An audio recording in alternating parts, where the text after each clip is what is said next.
Cultural Escola de Línguas Millennium.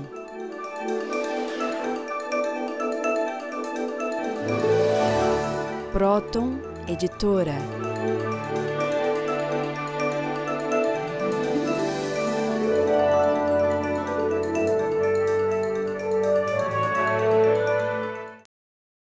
Olá, telespectadores do nosso programa O Homem Universal.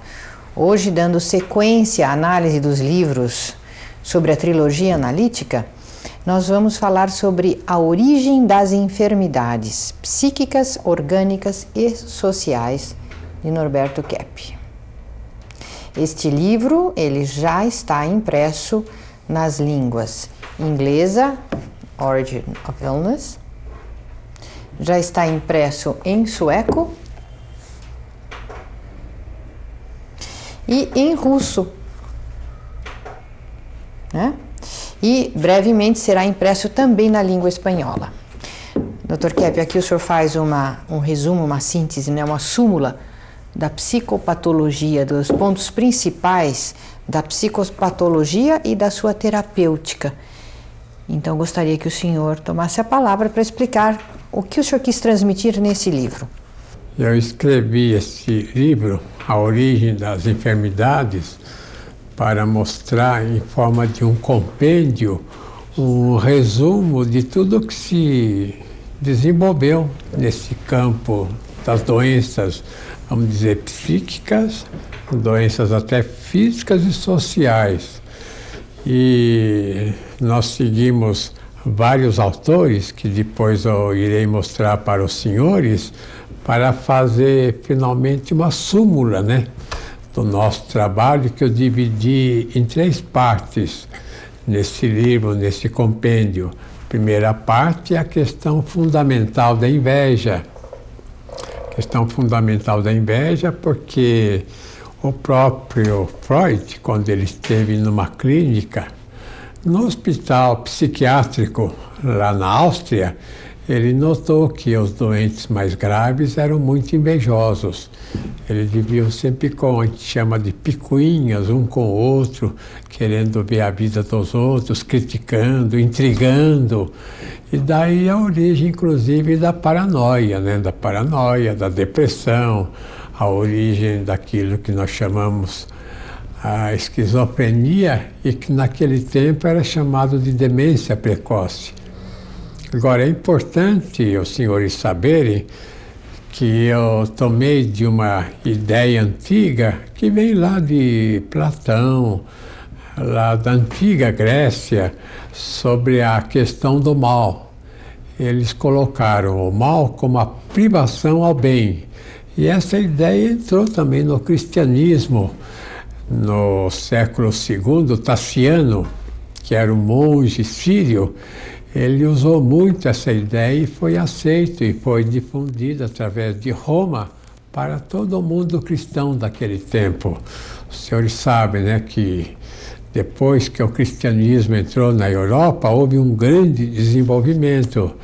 E esse desenvolvimento estacionou um pouco no final do século VII, VIII, depois voltou novamente quando houve uma união da teologia com a filosofia, uma união provocada pelos autores daquele tempo, como Tomás de Aquino, Anselmo, principalmente Anselmo, que colocou a teologia como base da civilização. E aí o mundo saiu daquela Idade Média que dava mais valor ao platonismo, portanto, à filosofia. A gente fala, não, a Idade Média foi terrível por causa da superstição religiosa, né? Não foi bem assim, a Idade Média foi terrível por causa praticamente do encolhimento cerebral, numa filosofia errônea que considerava o bem e o mal na mesma altura, tomado até daquela religião, né? Da religião grega, da religião, inclusive, que veio da Pérsia, a religião em que colocava o Deus do bem e o Deus do mal organizando o mundo. O deus do mal seria, evidentemente, Lúcifer. Então, voltando agora no período século XIX e XX, nós podemos situar vários autores como criadores da psicopatologia. Veja o primeiro lá na tela, Emil Kraepelin. Ele praticamente criou a psiquiatria ao notar, né, que os doentes internados lá no hospital onde ele estava sofriam muito da mania de grandeza. Quer dizer, eram doentes que eu chamei agora, recentemente, de teomânicos, teomania. São as pessoas que pensam que poderão mudar a civilização, que poderão estar acima até de Deus, que poderão criar o mundo à sua imagem e semelhança. E depois do Emil Kraepelin, então veio, né, o criador da psicanálise, veja, o Sigmund Freud, que fez um método incrível para o conhecimento do ser humano. Ele tomou do Jung associação de ideias e ele fez um trabalho muito bonito a respeito dos sonhos, para conhecer os sonhos, como ele colocava a realização de desejos. E Jung falava que o sonho também era uma mensagem, né? Que, na opinião dele, que o inconsciente daria para a pessoa para saber o que estaria certo e o que estaria errado. Agora, essas descobertas foram muito difundidas na Europa a partir da década de 60, principalmente por um autor, Marcuse. Vejam a foto dele. O Marcuse, ele era um pensador que ele achava que nós estaríamos entrando num período assim de ócio, né? Como lá os autores, os sociólogos da França, principalmente, Itália, e que não haveria mais necessidade do trabalho, assim, do esforço humano para criar novas manufaturas, assim, para criar novos meios para viver. E isso causou um grande problema, inclusive na famosa escola de Summerhill, lá na Inglaterra, onde eles deixavam os alunos à vontade para seguir o que quisessem, né? Que era a ideia, principalmente de Freud, de Jung, desses autores psicanalíticos, em que o bem estaria no inconsciente.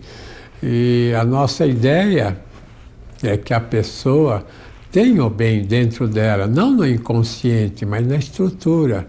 Mas a pessoa tem que ser conscientizada disso, inclusive do mal, que através da consciência do mal, ele entra nos bens que ele tem. Mas a psicanálise então teve outro autor, como Alfredo Adler, veja a foto dele, que falava da questão das crianças, né? Que ele fez a psicanálise das crianças, achando que as crianças tinham complexo de inferioridade.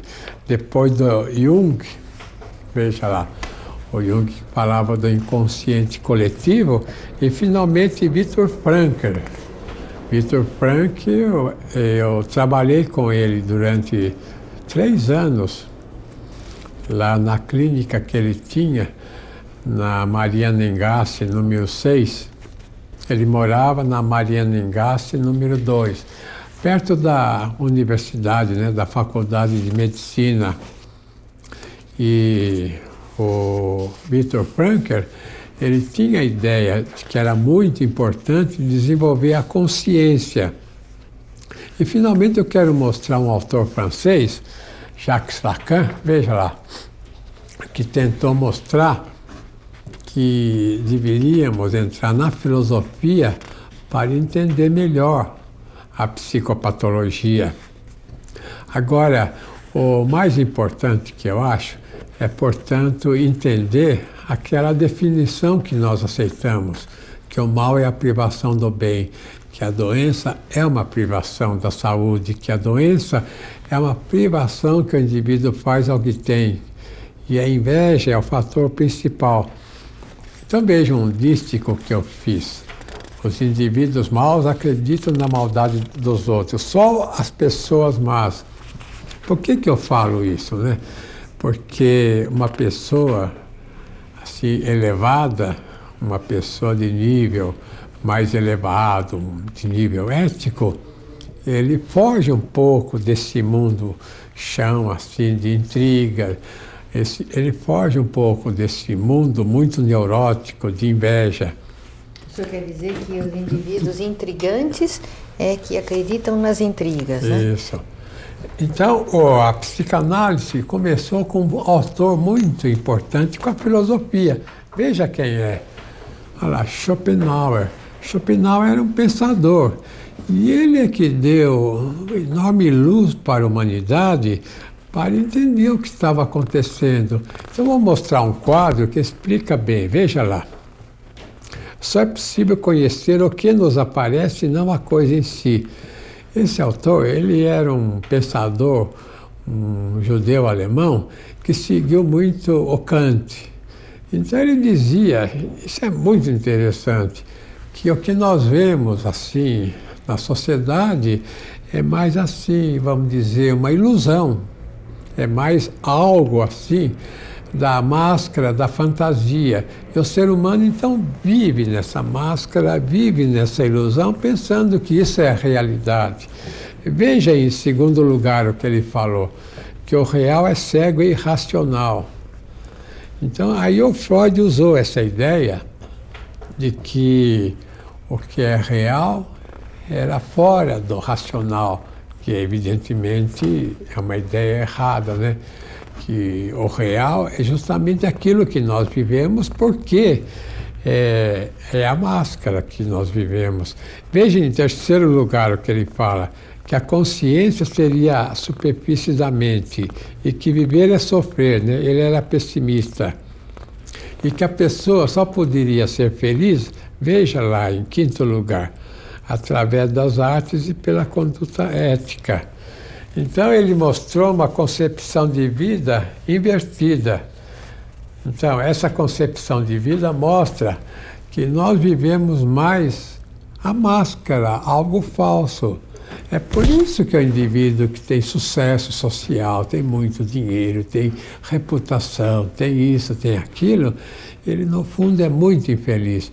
Porque o que é essencial mesmo, a verdade, a beleza e a bondade, são geralmente, vamos dizer, reprimidas na personalidade. O indivíduo, então, quer aparecer com poder, quer aparecer com muita riqueza, com muito dinheiro, com muita capacidade. Quer dizer, uma máscara bonita que não mostra a essência. A essência é o bem, a verdade. Que é mais bonito ainda. E muito a beleza, mais. Né? Né, doutor Keppi? Que é a verdadeira realidade, que é superior a tudo o que a gente vê. É isso aí. Então, continuamos vamos já, né? retornar dentro de instantes. Até já.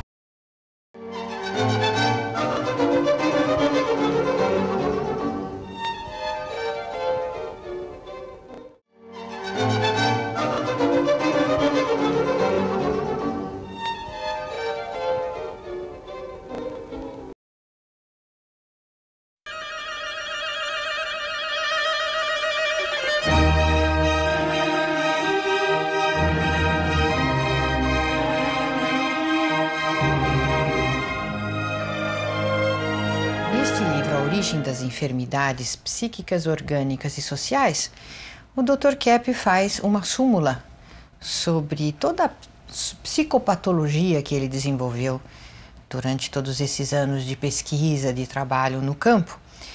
E, evidentemente, né, baseando-se largamente nos trabalhos de Freud, de Melanie Klein, de Wilfred Bion. E, então, a ideia básica que Keppi coloca aqui é qual seria a origem das enfermidades que está no interior do ser humano, como ela se desenvolve, por que ela se desenvolve e a terapêutica para poder cuidar dessa patologia.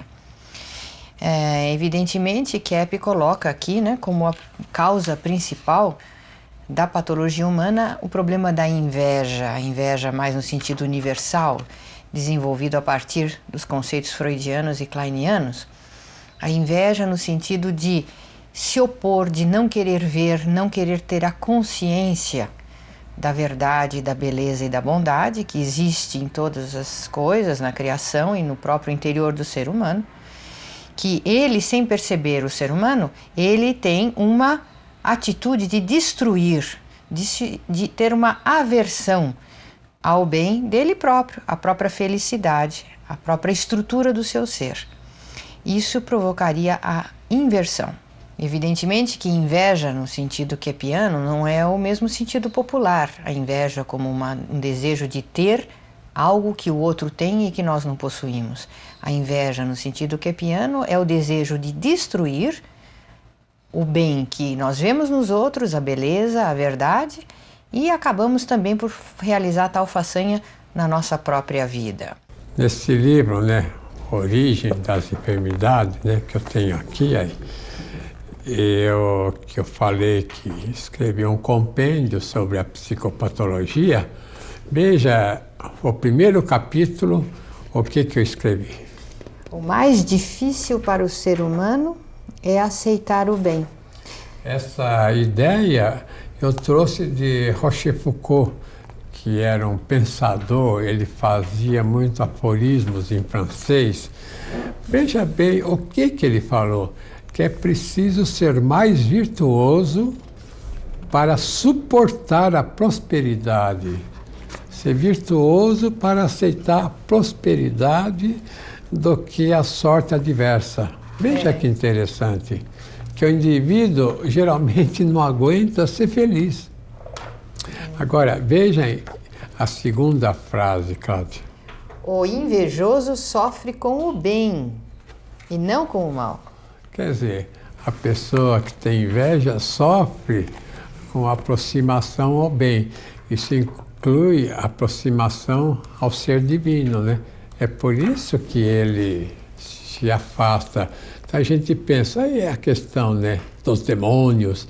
Lá na Europa, havia lá ele trabalhava no consulado, lá em Portugal. Ele dizia para mim, por que Deus não perdoa Lúcifer, né? Não recupera Lúcifer? Eu falei mais plano de tal, não é Deus que não quer o Lúcifer, é Lúcifer que não quer Deus. Porque na psicoterapia acontece muito isso, que muitas pessoas que se achegam à psicoterapia, ao nosso trabalho, né? Mostrando a existência do bem, que essas pessoas, elas têm um tal horror com o tempo de aceitar o bem, de viver o bem, que elas não suportam mais o tratamento. E algumas até se afastam, atacando o nosso trabalho. Então, essa questão de sofrer com o bem é muito mais comum do que se pensa, por causa da inveja que inverteu a pessoa. Então, o que ela luta é justamente contra o bem e não contra o mal. E a maior parte da humanidade está nessa. Por isso que destrói, né? As árvores, destrói a vegetação, destrói os animais, destrói os mares, destrói a terra, os ares, né? Por causa disso. Porque o ser humano, ele tem uma ojeriza em aceitar o bem, porque sabe que o bem veio de quem só é o bem. Lê agora o 9, Cláudia. Como ver a inveja se ela é o não querer ver? Esse sentido diz o seguinte, né, nesse livro, que a questão da inveja se identifica com a alienação. Então, os senhores que nos ouvem aí podem dizer, não, eu não tenho inveja de nada, estou tudo bem, eu não sou invejoso. Mas a questão é a seguinte, se a pessoa é muito invejosa, ela não percebe. Só quando a inveja diminui, é que ela começa a ver que ela tinha muita inveja. Mas os outros percebem, né, Dr. Kepp? Sim, os outros, é claro. A atitude desagradável do invejoso. Percebe perfeitamente. Então leia agora, Cláudia, a segunda parte, o capítulo número 4. A neurose consiste em uma atitude de resistência à consciência. Notem que a neurose não é como o Freud, né, no início do trabalho dele, falava, né, que o indivíduo seria vítima do inconsciente, e o Jung reforçou isso, que o inconsciente seria algo que o indivíduo não conhecesse, porque seria inconsciente lá no fundo da personalidade e que não tinha aflorado ainda. E que a análise devia fazer aflorar o inconsciente. Nós dizemos pelo contrário. O inconsciente, isso que chama de inconsciente, é algo que o indivíduo rejeita na consciência e joga lá e esconde, que é a inveja, principalmente, a arrogância, a soberba. São os problemas, né? A avareza que a pessoa tem, raiva, desejo de vingança, tudo isso. Agora nós vamos chamar a entrevista e damos continuidade daqui a pouquinho. A inveja em trilogia analítica é usada num sentido diferente do que a gente conhece popularmente, né? Normalmente, quando a pessoa fala em inveja, ela está pensando assim em querer alguma coisa que outra pessoa quer, nesse sentido. Em trilogia analítica, não. A inveja a gente entende a partir da origem da palavra do latim, que é invidere. Então, inveja seria não ver. Mas não ver o quê? Não vê o que é bom, não vê o que é bonito, não vê o que é verdadeiro na vida, né? E a inveja é uma coisa que todas as pessoas carregam. Não existe uma pessoa no mundo que não seja invejosa. Existem as pessoas que percebem e as pessoas que não percebem muito a sua inveja. Isso é uma coisa que a gente vê assim muito comum. Sempre tem no trabalho aquela pessoa que fica enrolando, que não faz o trabalho que tem que fazer, que acha que está numa boa porque ele fica lá encostado enquanto o outro faz o trabalho dele, que com isso ele acha que ele não está se prejudicando. Quando na verdade ele é o principal prejudicado, porque é ele que está brecando todo o desenvolvimento que ele podia ter. Muitas vezes as pessoas pensam que elas são contra o que é ruim, que elas não gostam, não concordam, lutam contra o que é ruim para tornar bom. Mas nesse livro, A Origem das Enfermidades, o Dr. Kepp dá uma ideia assim, muito interessante e muito inesperada, que geralmente o ser humano ele luta ao contrário, contra o bem, contra as coisas boas. Então é o estudo da inveja, que começou com Freud, foi muito desenvolvida por Melanie Klein, mas Dr. Kepp deu uma conotação muito mais ampla para a inveja. Na verdade, o ser humano vai contra tudo que é bom para ele, inclusive a própria vida, inclusive o próprio Criador.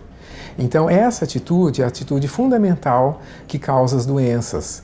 Eu estava pensando assim, as coisas mais importantes na vida da gente, a gente não valoriza.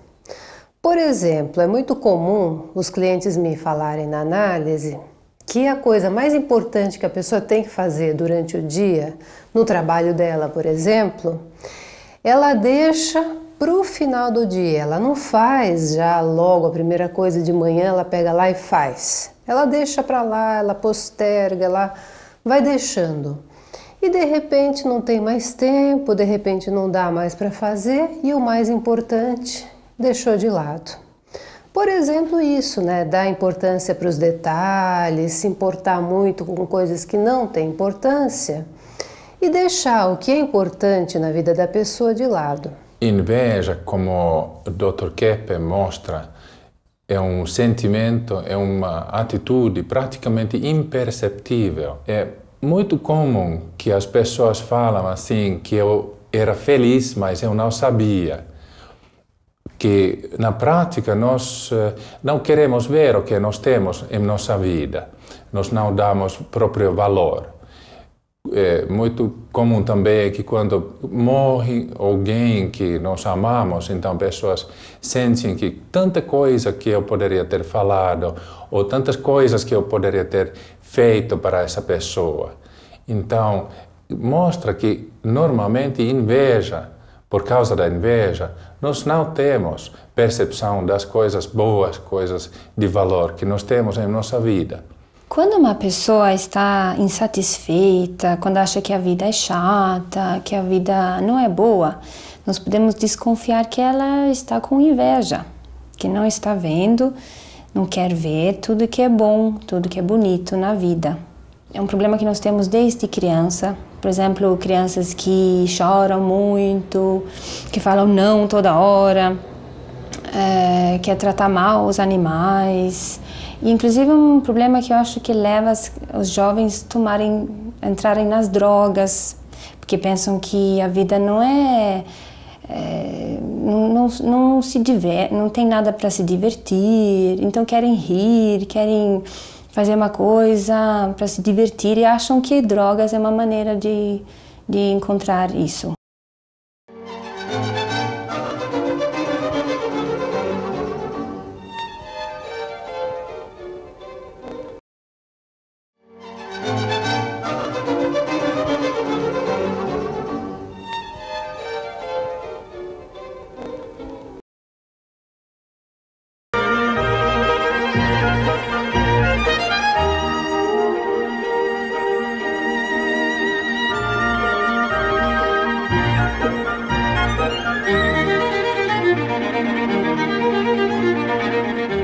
Então, qual seria o segundo passo que Keppe descreve nesse livro? Se o primeiro movimento é de aversão ao bem e de ataque ao bem, o segundo movimento seria o de censurar essa percepção do que nós fazemos. Então, inconscientizar essa atitude de má intenção, uma atitude malévola contra o bem. Problema até a nível metafísico, né? Uma guerra entre bem e mal que está presente principalmente dentro de nós. Então, nós somos os causadores do nosso sofrimento, da nossa doença a partir daí. Só que nós censuramos essa consciência. Nós não queremos ver esse problema. Freud já dizia, né, no início dos seus trabalhos, que a pessoa tinha a maior diversidade de sintomas orgânicos, de histeria e tudo mais, quando ela não queria conscientizar os maus sentimentos. A partir daí, o inconsciente, sob o ponto de vista de Keppe, é diferente de Freud, porque ele é elaborado, ele é resultado de uma atitude de se censurar e reprimir aquilo que nós não aceitamos ver. Então, a partir do momento que nós começamos a inconscientizar a nossa inveja, a nossa inversão, então nós passamos a criar um elemento inconscientizado, um chamado de inconsciente patológico. Eu gostaria de mostrar um quadro aí que mostra a origem da enfermidade e a origem da sanidade. Veja esse quadro agora. Esse primeiro triângulo mostra lá a enfermidade, mostra a doença como consequência do quê, né? De uma atitude inconsciente, veja lá embaixo, e da censura. Então, o que eu quero falar com isso, né? Que o ser humano fica doente porque ele quer tornar praticamente os defeitos dele inconscientizados, e principalmente a inveja, a soberba, a avareza, a luxúria, todos esses problemas mais importantes o ser humano não quer ver nele. Então ele entra na doença. Agora a saúde o que seria, né? Veja no mesmo quadro lá, a sanidade, olha lá, a saúde seria a consciência dos problemas que tem, e isso causaria então uma descontração. Então, como eu estava falando neste livro, eu dou esses conceitos. Agora eu gostaria que a Cláudia lesse o número 12, né? Consciência é sanidade, enquanto doença é alienação. Então, veja que eu fiz um comentário que até os telespectadores americanos ficaram curiosos de saber. Eu falei que a genialidade, o talento, a capacidade, né, que muitos têm, que toda a humanidade poderia ter se não fizesse censura à consciência. Então, que o ser humano não é que ele não saiba de algo, ele não quer saber. Ou então, ele entra numa universidade, ele entra numa escola, ou em qualquer meio assim de estudo, e ele estuda de modo errôneo aquilo. E o modo certo, mesmo que ele tenha intuição, ele não quer saber. Por exemplo, né, a questão de que existe uma energética que vem do espaço, e não que a energia venha da matéria, como o próprio Einstein falou sobre a energia que vem da massa na velocidade da luz ao quadrado. Então, essa ideia, a maior parte dos seres humanos sabem que todo indivíduo tem essa energética, e que essa energética recusada é que causa as doenças. Então, o que o Tesla, Nikola Tesla descobriu, se tornou assim obscuro porque as mídias, porque o poder econômico, o poder social, não quis que o povo soubesse de que existe assim uma energética praticamente livre de qualquer pagamento que vem do espaço. Então, o que eu quero dizer aí, que se o indivíduo aceitasse toda a consciência, ou pelo menos 10% da humanidade, seriam 10% de indivíduos de alto gênio, de alta capacidade para mudar o mundo. E a doença é justamente a recusa ao conhecimento que o indivíduo tem até em forma, de uma maneira formal, de uma maneira assim, subreptícia, dentro de si. Então, agora, veja a terceira parte. Só uma questãozinha aqui. O ser humano, ele nega a consciência do bem, do belo e do verdadeiro, que é a inveja. E depois ele nega a consciência da inveja, quer dizer, duas vezes ele não quer ver, ele quer se cegar. Primeiro em relação à realidade bonita, bela e verdadeira, e depois com essa atitude que ele tem de inveja.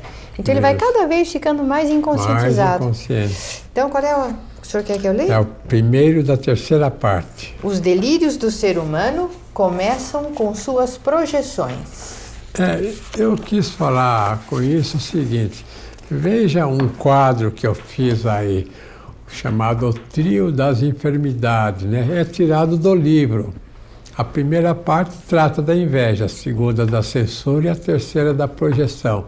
Então veja, lá a questão da inveja, ao lado esquerdo, pode incluir ali todos os defeitos, Pode incluir a questão da soberba, a questão da arrogância, a questão da avareza, tudo aquilo. Então, o que acontece? Se a pessoa se fecha para essa questão, então ele faz uma censura muito grande. Quer dizer, se o indivíduo não quer ver os defeitos dele, ele se fecha. Então, isso me lembra muito as religiões, as religiões cristãs, judaico-cristãs. Essas religiões, elas antigamente tinham exame de consciência que era muito importante para o equilíbrio e que conservou a humanidade muito tempo num certo equilíbrio que agora está perdendo e tirando a censura, por exemplo, tirando o sentimento de culpa, como muitos na psicologia querem fazer, isso leva o ser humano a aumento das doenças. O indivíduo que comete um erro, ele precisa saber que aquilo é errado, que não devia fazer, e não que devia esquecer aquilo. Até os filmes, mostram o indivíduo com revólver, assim, abatendo outro, matando, ou então comendo demais, ou então bebendo bastante, como se isso fosse normal. É muito imoral um filme que mostre morte, de destruição. Por que os filmes não mostram o bem? O filme é um exemplo para que o ser humano entre no caminho do bem, mas os filmes fazem para entrar no caminho do mal, através do exemplo mal. Então veja novamente o esquema, o que está no centro é a censura. A censura é a resistência em ver os problemas que tem. Agora, se houver a censura muito forte, o indivíduo entra na projeção. E a projeção o que é? É a psicose. A psicose que veio da projeção é o fato do indivíduo colocar no outro o problema dele. Então ele faz delírios que outro é um monstro, e geralmente as pessoas boas. E ele ataca os outros. E atacando os outros, ele está atacando as ideias que ele põe nos outros, mas que ele acha que ele não tem, que os outros são assim. É algo muito difícil. Vamos ver agora as perguntas. A censura é um corte que a pessoa faz com a consciência, para não ver os problemas dela, para não perceber a própria inveja, na verdade. E a pessoa tem uma ideia que o ser humano tem de uma maneira geral, que se ele não vê um problema, o problema não está ali. Quando na verdade é justamente o contrário. Se a pessoa não vê, ela não tem como lidar com aquilo. E aquilo vai crescendo, crescendo e dominando todos os aspectos da vida dela. Muitas vezes, por causa dessa censura, a pessoa bloqueia as chances que ela tem de desenvolvimento. Por quê? Quando uma pessoa entra na ação, quando ela faz alguma coisa, é inevitável que ela vá fazer erros, que vão aparecer dificuldades. E a pessoa que é mais madura, que é mais saudável, ela vai conseguir lidar com essas dificuldades e com esses erros. Mas a pessoa que é muito neurótica, que tem muita censura, ela vai fazer todo o possível para não entrar em contato com esses erros. E uma das maneiras de fazer isso é justamente evitar a ação, é ficar na inatividade. Isso é um prejuízo muito grande. Essa pessoa podia estar se desenvolvendo, podia estar criando coisas, podia estar fazendo um benefício para ela e para os outros, e ela está deixando de fazer por causa dessa censura. Então, assim como tem a censura, que é muito conhecida, a censura das artes, a censura na política, quando um regime proíbe de que sejam discutidas ideias, a censura principal é a psíquica, onde nós tentamos não ver as nossas atitudes erradas, e principalmente a inveja. Então, por dois motivos principais. Primeiro, porque o ser humano pensa que se ele não vir algo, aquilo não existe. Então ele tenta não ver e faz isso de muitas maneiras, bebendo, jogando, ou algumas pessoas falando muito, outras não falando nada, algumas pessoas comendo demais, outras não comendo nada, sempre numa atitude de não ver a consciência, não ver os problemas que a consciência mostra. E o segundo motivo é porque a pessoa quer se manter naquela atitude patológica, vendo vantagem nisso. Então, a censura eu vejo como o bloqueio ou a deturpação da consciência. O que seria a consciência? A consciência seria você olhar para as suas qualidades, você olhar para os seus defeitos, para os seus problemas, para as suas dificuldades. Mas olhar de uma maneira construtiva para isso. E uma atitude de deturpação da consciência seria justamente a depressão. Quando a pessoa ela entra numa atitude de falar, não adianta nada melhorar, para que fazer terapia? Terapia não vai adiantar mesmo, eu estou deprimido, não vou conseguir melhorar. Que o deprimido tem muito esse tipo de atitude, de pensamento, de sentimento dentro de si. Então isso é uma atitude de deturpação da consciência, de censurar a consciência. Quer dizer, se coloca muitas vezes como vítima, que nada adianta, que nada vai resolver. Isso é uma deturpação da consciência, que é uma censura também. Ontem, na análise, uma pessoa estava falando sobre o estudo que ela tem que fazer para a faculdade dela. Ela tem que escrever um trabalho e cada vez quando ela começa a escrever, ela sente que não é bom, não é assim que eu teria que escrever. Ela começa de novo, e rasga papel e joga fora, e faz isto, mas não conseguir para frente. O que acontece? É quando ela começa a trabalhar e escrever, aparecem erros e as dificuldades que ela não aceita ver. Então ela joga fora tudo que ela faz junto com a consciência dos erros dela. Quando temos vergonha de falar com os amigos, ou temos medo de coisas, por exemplo, medo de errar, é por causa da censura. E censura é tentar esconder tudo que a gente pensa e sente. E a gente cria uma situação assim de muita tortura e tensão para a gente. E também a censura que impede a gente ter contato com os problemas. E às vezes são coisas pequenas, assim, que tornam coisas muito grandes, muito difíceis. Por exemplo, jovens que podem ter medo, assim, de, por exemplo, passar na frente dos alunos mais velhos das outras classes, então ficam o dia inteiro preocupados. Eu não tenho coragem de passar lá porque eles vão falar, comentar alguma coisa. Isso é uma enorme censura, por exemplo.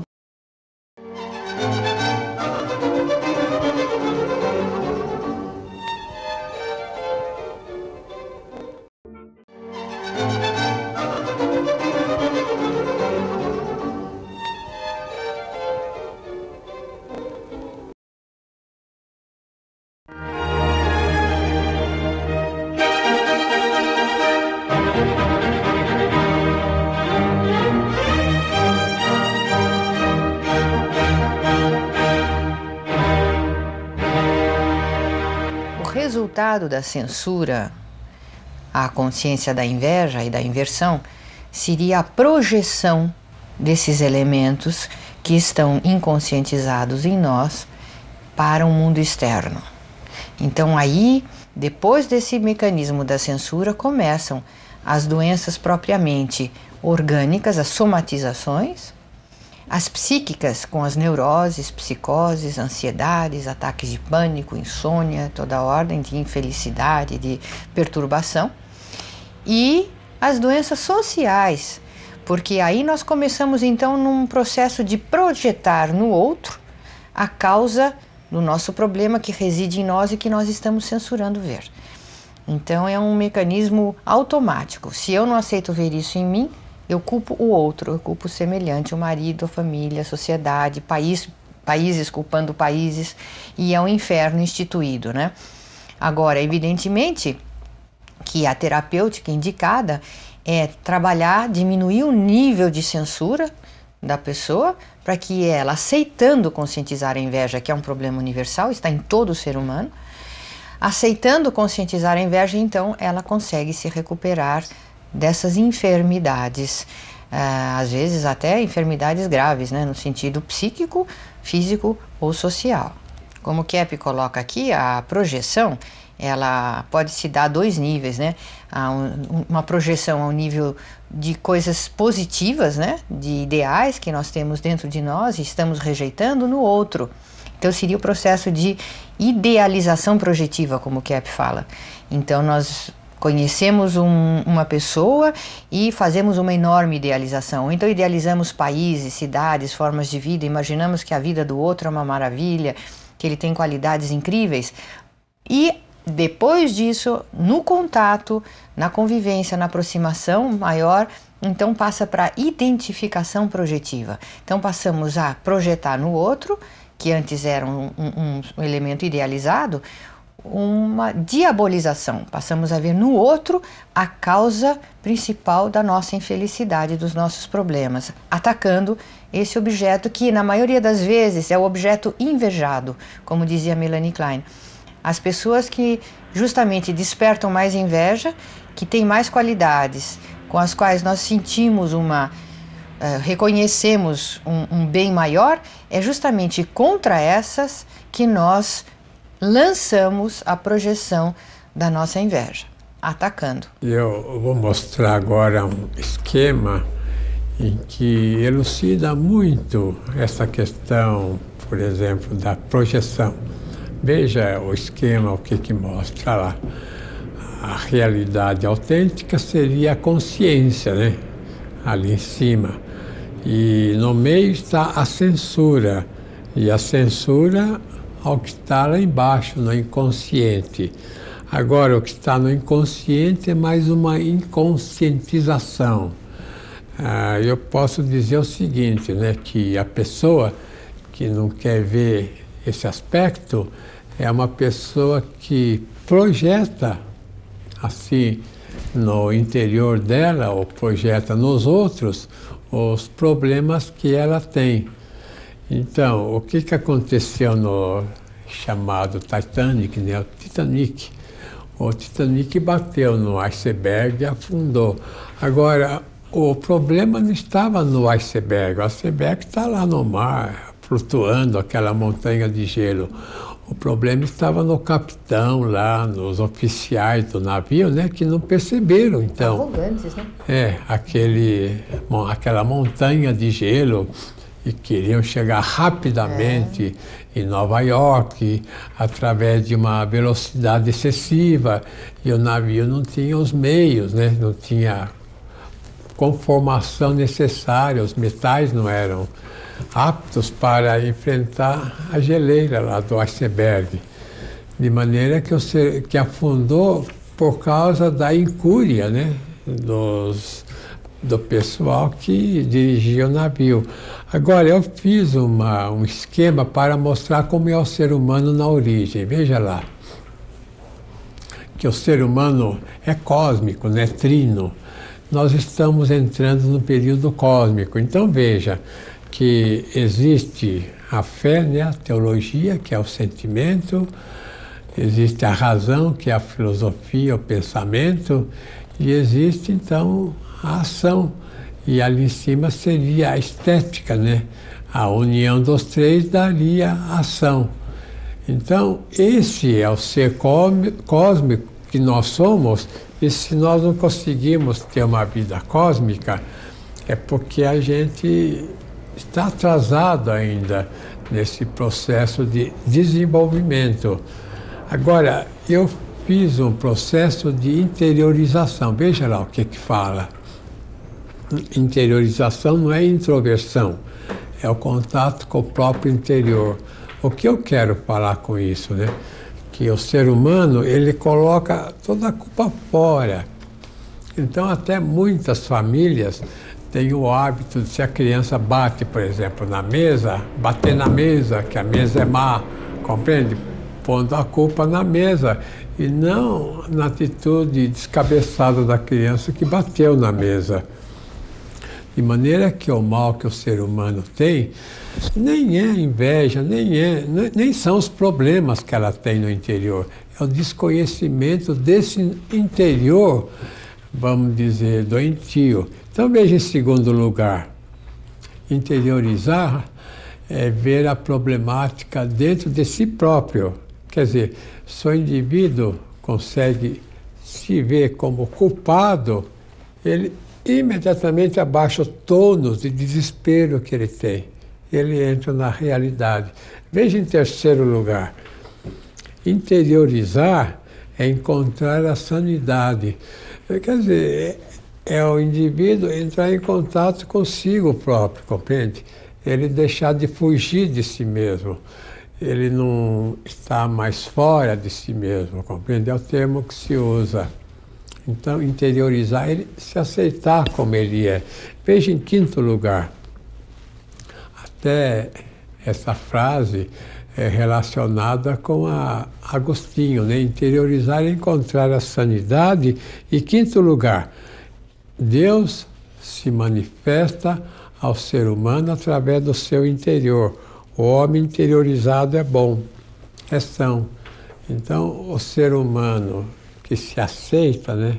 Aceita os males que ele tem, é bom, porque o bem, a verdade e a estética constituem o ser dele.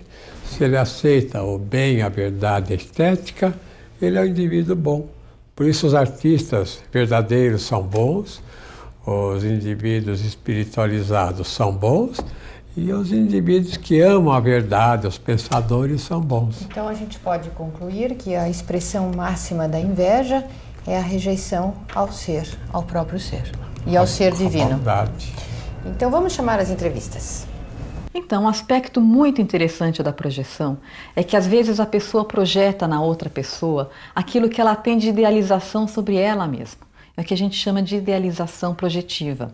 A gente vê acontecer muito isso quando uma pessoa se apaixona pela outra. Então ela fica, aquela pessoa é tudo, é maravilhosa, ela é perfeita. Porque ela tem uma idealização dela mesma que ela projeta constantemente nela. Então, acho que vocês já devem ter ouvido falar que grandes paixões acabam em grandes ódios, né? Por quê? Porque justamente quando a pessoa projetou toda essa idealização na outra e ela vê no dia a dia, na realidade, que a pessoa não corresponde à idealização que ela tinha, ela fica muito furiosa. E aí o que ela começa a fazer? Ela começa a projetar os seus problemas na outra. Então, o outro que estava num pedestal, que era a pessoa perfeita, ideal do mundo, de repente passa a ser a fonte de todos os problemas dela, né? Ela passa de um extremo ao outro, mas é sempre na base da projeção. A projeção é o terceiro elemento causador das enfermidades que formam o que o Dr. Keppe chama de triângulo infernal, da inveja, de ir contra o bem, depois de não querer perceber isso, que é a censura, a resistência, a consciência, e em terceiro lugar a projeção. Então a pessoa não quer ver que vai contra a vida, o bem e etc., e projeta isso no exterior, é a atitude de paranoia. Eu tenho um exemplo de uma cliente que ilustra bem esses três aspectos. É uma senhora que não trabalha, que é sustentada pelos filhos, e que dão tudo para ela, toda a parte econômica, toda a assistência econômica, afetiva, cuidam dela. E ela tem essa atitude assim muito invejosa de não querer trabalhar, de não gostar da vida, de ser contra as coisas, mas não vê isso nela, então projeta nos filhos, sempre os criticando, achando que eles não gostam dela, eles não cuidam dela, que são justamente as pessoas das quais ela depende, que dão muito afeto para ela. Então essa atitude completa esse ciclo que é o causador principal de todos os problemas humanos. Então, a projeção, logicamente, é tudo aquilo que a pessoa não quer, não suporta ver em si mesma, ela coloca no outro. Eu tenho uma cliente que tem muita dificuldade no trabalho, muita dificuldade de ganhar dinheiro, em todos os sentidos ela tem dificuldade na vida dela. E a irmã dela, ela tem mais assim sucesso na vida, vamos dizer. Ela tem mais dinheiro, ela tem trabalho, ela dá continuidade às coisas que ela faz. Só que ela, essa minha cliente, logicamente ela tem inveja da irmã dela. Mas ela não vai admitir a inveja, né? Nós, seres humanos, nós não queremos admitir a nossa inveja. Então, o que ela faz? Ela projeta na irmã uma série de defeitos, de problemas, de motivos para ficar brava com a irmã, motivos para se implicar. Por quê? Para não precisar olhar para a própria inveja. Para terminar a gravação de hoje, eu quero mostrar um esquema que pode ilustrar bem o que nós falamos. Veja o que está escrito lá. O progresso definitivo, quer dizer, a sanidade depende da unificação entre teologia, filosofia e ciência. Quer dizer, depende do ser humano voltar nessa tríade, que é a tríade da sua existência, né, normal. Ele é, no fundo, um indivíduo espiritualista, todos nós somos, todos nós temos o pensamento racional e todos nós temos a estética. Até.